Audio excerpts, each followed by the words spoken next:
Hey everybody, it's your old pal Chuck, and I'm back with another review. And today I'm really excited to bring to you from the Transformers Earthspark line. This is what I believe to be the Wave 2 Flip Changers.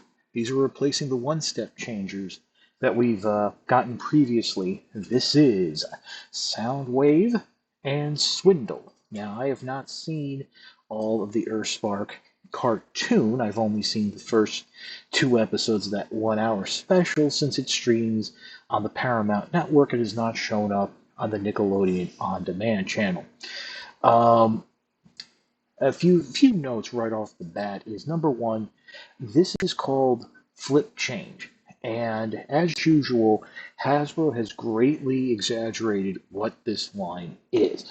The original synopsis, the original demonstration led me to believe that you could flip these toys up in the air in robot or vehicle mode, and that using gimbals or whatever, they would transform. That is not true.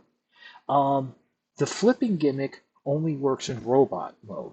You transform them from vehicle mode using the standard, one-step transformation or what have you. Um, and then you can flip them back to vehicle mode. But then again, it's not entirely as described because the flipping is actually the figures need to land on a hard surface and on a trigger that releases the transformation. Now, um, here's the thing. That is very dangerous for two reasons. Number one, giving this to small children to throw, you know there's a chance they're going to hit themselves, other people, they don't know their strength. Number two, this isn't going to work on carpeting or any type of padded surface. It has to be something hard like a table or a floor, which means you know that over time these are going to break because of reason number three, the plastic quality feels incredibly cheap compared to all the previous one-step changers that were the spring changers, flip changers, turn the panel, turn the roof, extend the wings. Those all felt very solid in terms of the plastic. These do not. So I'm going to demonstrate how this works and what I would recommend as the safe form of transformation. And what we'll do is we're going to pause and we will come back and take a look at Swindle first. Okay, so now we're back taking a look at Swindle. And right off the bat, I have to say this vehicle mode reminds me heavily of its classic Combiner Wars look, which in of itself I believe was a retool of Rook or something like this. So this is a armored Humvee type of design. You have a lot of the classic Swindle colorings just softened up a little to make it more appealing to kids. I believe Swindle has appeared in the cartoon by this point. I'm not sure. I also think this is going to be the only Combaticon since, as we know from our history, Swindle was really one of the main members of the Combaticons to transcend the team and become a popular Decepticon in its own right. Now, to do the transformation to robot mode, you want to grab the roof here, pull it back, and it's going to hook into place down there. And there you have the robot mode. Now, another point of disappointment I have is there's no articulation in the arms. With all the one steps, you at least had some forward arm movement to make the figures look a little aggressive or playable, have some sort of playability to it. That's not here. Now, what you do have is some very nice deco and paint sculpt,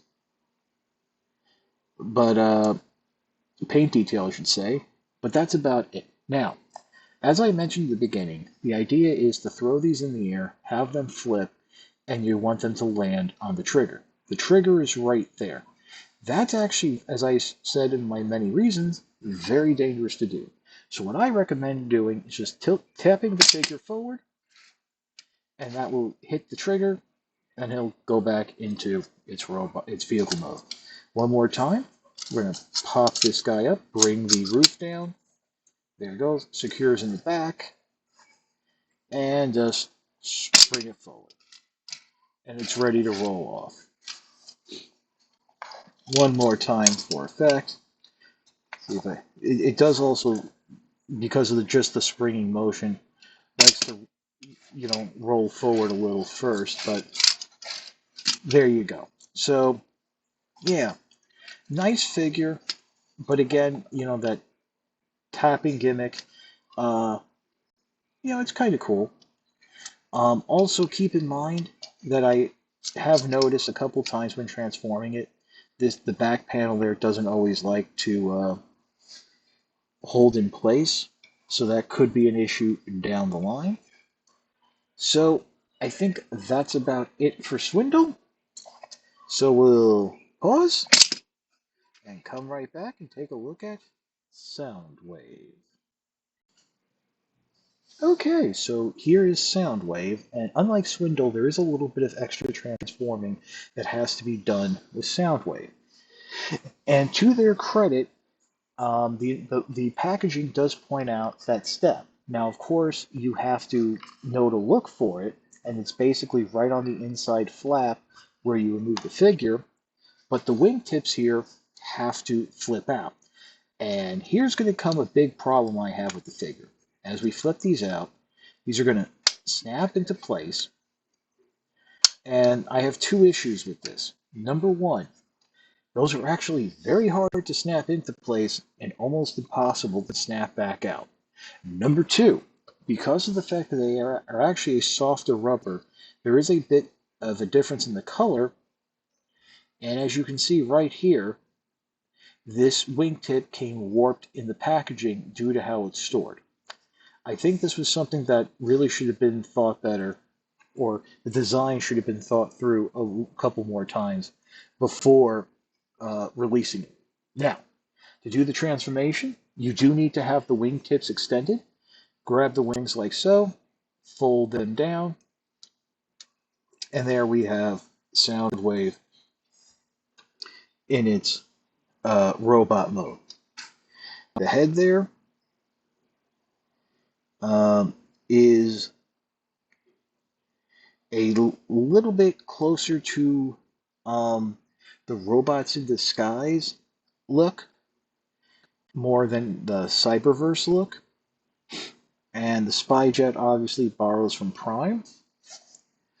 But now, to do the transformation back to vehicle mode, the trigger is right there in the middle of the chest, so tip the figure forward, and there you go. It just flops back down. Let's do this one more time. It does actually hold into place more, and again, no articulation. The forearms are actually attached to the hips, so there's no way that could move. We'll just bring it forward, and there you go. So, I mean, this is kind of fun to actually just let the gravity do the work, but again, you don't want to be throwing this figure around, flipping it around. So the flip and change gimmick really is just not something I would recommend. So, yep, I think it's about it for the figures. We will pause and we'll come back with my final thoughts. Okay, so to summarize, as long as you accept that the flip changing gimmick is not as it's presented, and it's really just the whole manually transform to robot, tip it over for vehicle mode, I think you'll have a good time with these figures. You also have to be aware that the plastic feels a lot cheaper and a lot more brittle, so a lot of care. Well, I shouldn't say a lot of care, but you definitely can't be dropping these on hard surfaces after flinging them around in the air. I do hope down the line we get proper versions, or at least warrior class versions of these characters, because from what I understand, Soundwave at least is going to be a major part to the Earthspark storyline. So there is that. But again, I've always been partial to the one-step changers, so I like the new gimmick with dropping them forward and them springing into vehicle mode instead of say springing from vehicle mode to robot mode.